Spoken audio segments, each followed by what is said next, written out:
¿Cómo va el primer año de la presidenta Claudia Sheinbaum?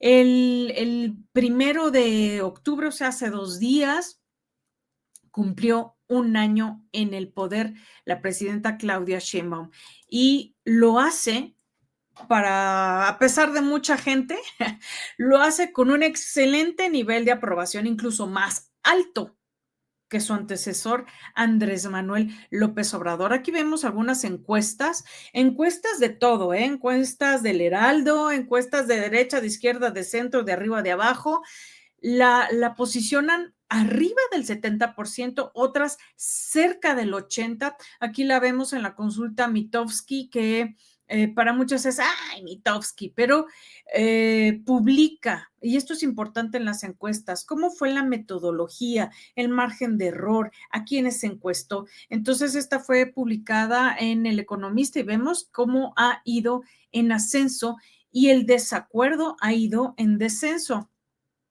Aquí lo vemos en Reporte Índigo, que es la que lo pone lo más alta. En Rubrum también pone cómo se ve pues todo el desempeño de Claudia Sheinbaum. ¿Y qué se dice? ¿Qué se dice de ella a nivel internacional? Vamos a ver, me puse a investigar en varios noticieros y les voy a presentar esto. 6 ans après avoir remporté la présidentielle avec 60% des suffrages, Claudia Sheinbaum a succédé à son mentor, l'ancien président de gauche Andrés Manuel López Obrador, dit AMLO. Un moment historique dans un pays encore très machiste. La présidente mexicaine Claudia Sheinbaum fête sa première année au pouvoir, un bilan en demi-teinte sur les questions nationales, mais un franc succès sur la scène internationale.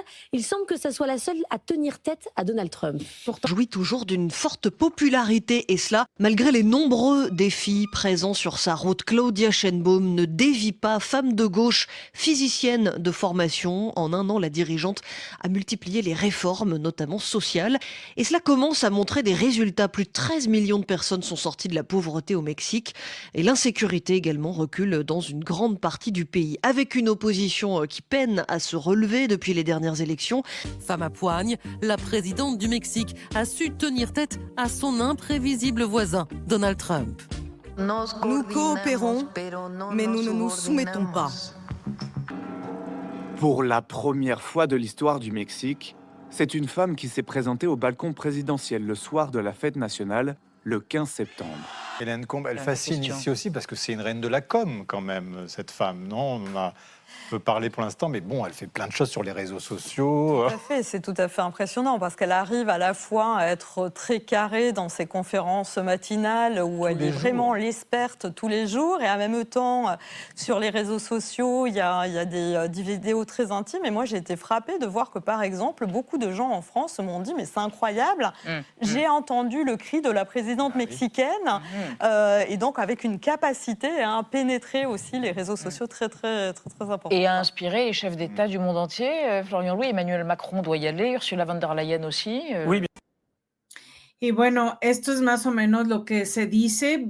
Busqué también en alemán, pero no estaba tan actualizado, sino era de hace unos meses y quería exactamente lo que se dijo ahora que cumplió el año. Son noticias de Canadá, de Francia y de países de habla francesa. También investigué en la parte de noticieros que hablan en inglés y esto es lo que encontré. Made on the 15th of September. As a woman led Mexico's Independence Day celebrations from the presidential balcony for the first time. Well, she's not just survived a year of diplomatic wrangling with Donald Trump and fighting cartel violence, but according to pundits, has been thriving on it. Mexican President Claudia Sheinbaum has been assailed by selfie-seeking supporters over the past month as she reports back to voters on her first year in office.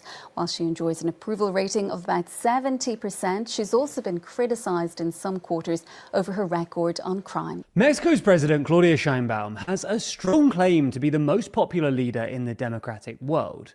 Now 7 months into her presidential term, her approval rating remains sky high, around 80%, making her even more popular than her popular predecessor. La aprobación de la presidenta Claudia está en 80%, es decir, inclusive un valor más alto que el que tenía el presidente. Y bueno, también hablaron en Argentina y en otros países. Salieron, no videos, pero sí notas en diarios alemanes, en Corea, y no se puede negar, como lo dijo Grok, y así le respondió Nayib Bukele hace unos meses, que la presidencia más, pues más popular, pues es ahora Claudia Sheinbaum. Pero veamos, vayamos a los puntos, veamos los claroscuros. ¿Qué ha logrado Claudia Sheinbaum en su primer año como presidenta y qué está dejando de lado? Aquí hay puntos clave.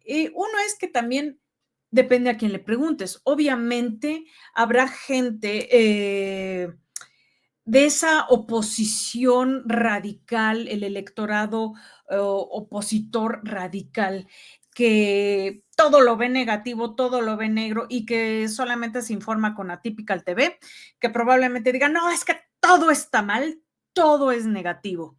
Pero hay un electorado opositor que trata de hacer un ejercicio de objetividad e independientemente de su fobia, puede hacer un análisis. Lo mismo sucede del otro lado. Hay quien ama y a pesar de que son lovers o 4T lovers, pueden hacer un ejercicio de objetividad y reconocer las áreas de oportunidad y los pros y los contras de este primer año.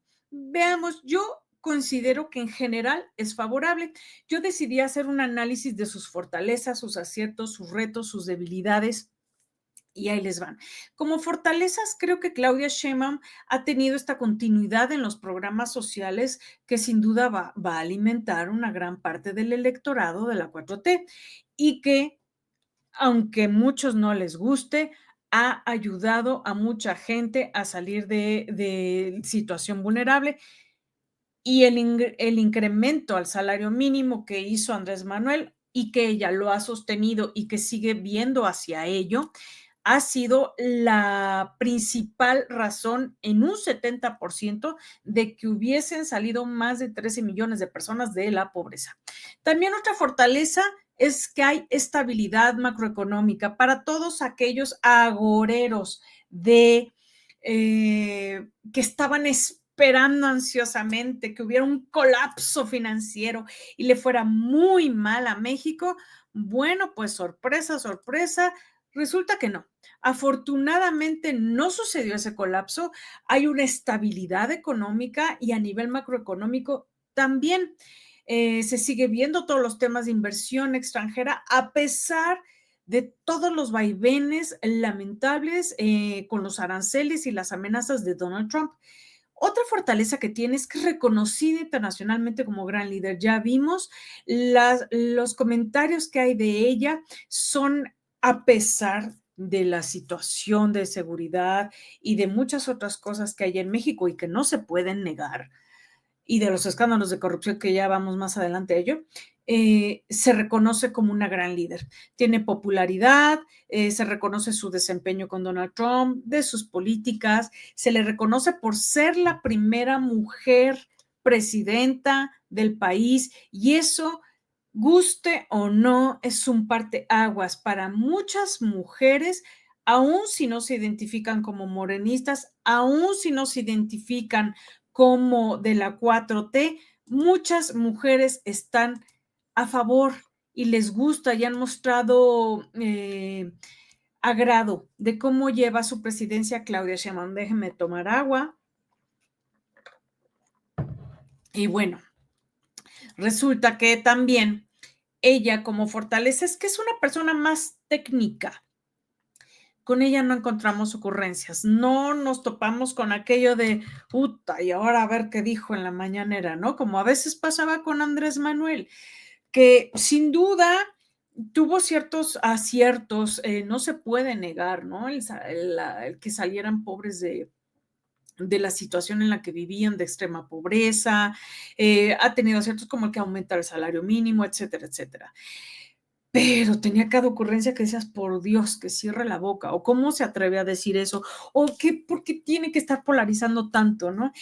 Con ella no, ella es más técnica, es más pragmática y menos dogmática, lo cual creo que es bastante útil, sobre todo en una sociedad que ha tendido a estar bastante polarizada. ¿Qué aciertos veo? Bueno, el diálogo con los empresarios. Porque si bien Andrés Manuel llegó a tenerlos, era como, era como más al estilo de Donald Trump, de haces lo que quiero o te friego. Y acá no, acá es a ver, vamos a sentarnos, vamos a ver qué es lo mejor para todos y sobre todo frente a las amenazas de Donald Trump. Entonces ha tenido diálogo con empresarios, con la iniciativa privada, el impulso a energías limpias. Ya vemos que está hablándose todo este tema de la ley de las aguas y que es tan importante porque estaba abandonado por sexenios, por décadas, no se ha abordado ese tema y es un tema que urge, es un tema de seguridad nacional el agua. Vemos que también en sus aciertos está la lucha contra la corrupción. Todo lo que se ha destapado del huachicol fiscal ha sido un parteaguas. Incluso aún pasando por encima de la reputación institucional de una institución como lo es la Marina, pues fue preferible ventilarlo y bien lo dijo el almirante allí en el desfile militar, que a pesar del costo que eso pudiera tener en cuanto a reputación, era necesario actuar. Y ella ha dejado claro que esto va a ir hasta donde tope y hemos visto cómo ha caído y cómo también, lamentablemente, ¿verdad? Se han quitado la vida algunas personas por estar implicadas en esto y que no solo está implicada la Marina, sino hay personajes políticos, hay empresas, hay muchas otras personas involucradas y que se va a ir dando a conocer. También lo dijo Rosicela Rodríguez, que ahora que compareció frente al Congreso, que había muchos nombres y que se iban a ir dando a conocer. Entonces, esto es favorable, incluso para la iniciativa privada le da certeza de que se está luchando contra la corrupción. Otra de los aciertos es que las formas son distintas a las de AMLO.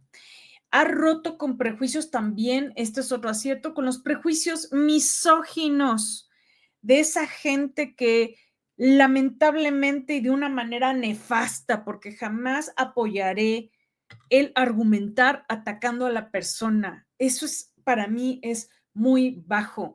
Querer argumentar atacando a la persona, poniéndole apodos, insultándola o haciéndose referencia a su aspecto físico o alguna enfermedad o lo que sea, me parece de lo más bajo, de lo más lamentable y de gente que no tiene ni el mínimo nivel intelectual para debatir con sustento. Esos argumentos ad hominem me parecen nefastos. Entonces, para todas aquellas argumentos ad hominem hacia la presidenta, diciéndole adjetivos misóginos porque iba a ser la títere de AMLO, y lo estoy diciendo decentemente, o que replicaría AMLO, pues se les ha callado la bocota porque no es así. Si bien comparte un proyecto, comparte una visión, comparte objetivos, comparte una ideología, ha dejado claro que sus formas son diferentes. Simplemente abrazos no balazos no es ya una realidad. Hemos visto que hay una estrategia, por ejemplo, en seguridad, que antes pues nada más se remitía al pues, atender las causas. Y aquí no solo es atender las causas, es aquí atendamos las causas, pero ataquemos también todo lo que se está fomentando. Otro acierto es el Plan México. Hay una mayor estrategia en el sector industrial y esto es muy importante porque también da certeza. Algo que veo muy positivo como acierto es que su discurso no es polarizante, no la vemos insultando ni acudiendo a argumentos ad hominem que también acudía Andrés Manuel, no la vemos acudiendo a eso. Ella se presenta a los hechos, menciona lo que hay o alguien está a cargo o cuando se quiere ver muy decentemente para no meterse en problemas, pues menciona, ¿no? Que bueno, hasta que haya evidencia o hasta que algo se note, pero no anda atacando a periodistas o a la gente, no hay un discurso polarizante. Tiene varias debilidades, sí, su gobierno tiene varias debilidades. Entre ellas, yo mencionaría las herencias que trae del sexenio pasado. Un ejemplo fue todo lo que pasó con la reforma del Poder Judicial. Yo lo he dicho y lo reitero, era necesario que se reformara el Poder Judicial porque estaba nefasto, y no me refiero a la gente que está realmente de corazón, por amor a su carrera, por amor al derecho, por amor a la ley, y que ejerce su cargo o que ejercía su cargo bien. Pero había mucha gente muy podrida, muy corrupta, que estaba bien metida, y los casos eran nefastos. La Suprema Corte y los jueces, pues casi no veían por la gente más vulnerable, sino por quien llegara al precio, quien llegara al soborno, y si no, tu juicio se podía aplazar por los siglos de los siglos, a ver hasta cuándo. Entonces, bueno, ¿era necesaria una reforma judicial? Sí, pero la forma en que se dio, esa forma fast track tan desasiada, tan nefasta, esa eliminación también fast track de los órganos autónomos, pues todo eso fue herencia del sexenio pasado, y hay otras herencias más que voy más adelante. Una debilidad también es que solamente en algún sector se le reconozca por continuar los programas sociales cuando ha tenido un desempeño excelente, por ejemplo, a nivel internacional. Es una presidenta, y esto sería una fortaleza y un acierto, que viaja. Una presidenta que no se la pasa viajando como un Enrique Peña Nieto, pero tampoco manda a los demás, y no le hemos visto que ha ido al G20, que fue a varios lugares a nivel internacional y tiene una presencia internacional, que se sienta a dialogar ella con con sus homólogos, con los representantes de otros países, y esto es favorable. Vemos también que entre las debilidades hay como una contradicción, porque en el discurso está la lucha contra la corrupción y vemos que hay acciones que así van, como lo que es el caso del huachicoleo fiscal, el que se revele todo este relajo tan asqueroso de Bermúdez y la barredora, pero sigue Adán Augusto, que ahí vamos más adelante. Hablemos de los retos. El seguir gobernando sin polarizar, el poder seguir lidiando con Donald Trump y seguir llevando una relación afable, sin poniendo límites, sin caer en pleitos. Vaya, mis respetos, lo ha sabido manejar muy bien. También se enfrenta a la violencia estructural, se sigue enfrentando, eso es un reto. Y yo voy a algo importante, seguir equilibrando entre la figura tan importante que es Andrés Manuel López Obrador para ella, y el tener su propio relato, el tener sus propias acciones, y el equilibrar también entre las situaciones que hoy se están presentando y esa cloaca que se destapa y que quién sabe hasta dónde pueda llegar y que tantas cucarachas vayan a salir corriendo al destaparse. Y pues gente que representa mucho y que trae todo ese bagaje y esa fuerza que le daba Andrés Manuel, y de quien hablo de alguien como Adán Augusto, ¿no? Hay figuras muy lamentables que hoy políticamente están muy quemadas, como Adán Augusto, quien dijo que está haciendo justamente lo que el mantra, lo que el lema de la 4T decía que iba a respetar, que era no traicionar al pueblo, no mentir, no robar, no traicionar. Y justamente Adán Augusto lo está haciendo. ¿Por qué? Porque apenas hace poco él había dicho que tenía en la página del Senado, tienen que tener actos de transparencia, entre ellos es transparentar cuánto han ganado, ¿verdad? Y él dijo que tenía algo así como arriba de 75 millones de pesos, que es lo que había tenido, y no es cierto. En un trabajo periodístico, en un trabajo de investigación, resulta que tiene muchísimo más, arriba de 600 mil millones de pesos. Entonces, y es así como, ay, ups, ay, sí, quién sabe, se me fue, ¿no? La forma en que se ha deslindado y que sigue diciendo que él no sabía nada de Hernán Bermúdez. Si por la misma razón atacaron a Calderón, y digo que seguramente Calderón también sabía en lo que estaba García Luna. Por favor, trabajaba al ladito García Luna, ¿cómo es que Adán Augusto no iba a saber en lo que estaba metido Bermúdez? Y así hay muchas otras cosas que hoy están teniendo un costo político para Adán Augusto, que ya no es una figura tan respetada ni tan admirada, y que si Morena no reacciona en meter un manotazo ahí, si la presidenta no mete un manotazo ahí, el costo político, desde mi punto de vista, va a ser bastante alto, porque es lamentable que una persona diga que está con la misma ideología y visión de no mentir, no robar, no traicionar, y lo que hizo, que fue mentir, robar y traicionar, y estar tener ahí a un secretario de seguridad ciudadana en Tabasco, cuando Adán Augusto era gobernador, que resulta que era el líder de un grupo delincuente relacionado con el cártel Jalisco Nueva Generación. Es incongruente, y no me digan que no iba a saber. Entonces, bueno, ojalá se le encuentre la evidencia. La Fiscalía de Tabasco está trabajando en ello. El gobernador está firme en ese propósito. Yo espero que esté bien protegido ese gobernador. Y bueno, vamos a ver qué dice Hernán Bermúdez. Y ojalá la Fiscalía también, la Fiscalía General de la República, se atreva a investigar. Si realmente no debe nada, pues que se le investigue, ¿no? Y él, por congruencia, por tantita madre, debería de bajarse tantito como presidente del Senado para no estorbar a su partido político, no estorbar al partido al que pertenece y no estorbar al gobierno de Claudia Sheinbaum. Y bueno, otros retos son estas figuras que van en contra de la narrativa oficial.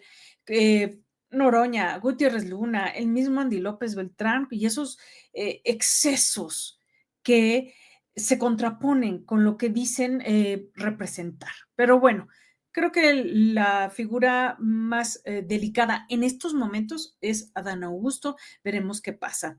Su percepción internacional, como ya lo dije, es de mucha cautela, una mujer mesurada, contemple, con un excelente manejo con Trump. Es una líder que inspira y hay muchas mujeres famosas que la admiran, Viola Davis, Jamie Lee Curtis, y varias han dicho cosas favorables acerca de Claudia Sheinbaum.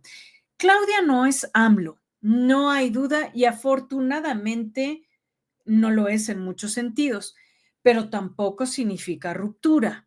Tienen el mismo proyecto. Entonces, aún manteniendo los objetivos y la ideología de su antecesor, ¿será capaz Claudia Sheinbaum de construir su propio relato?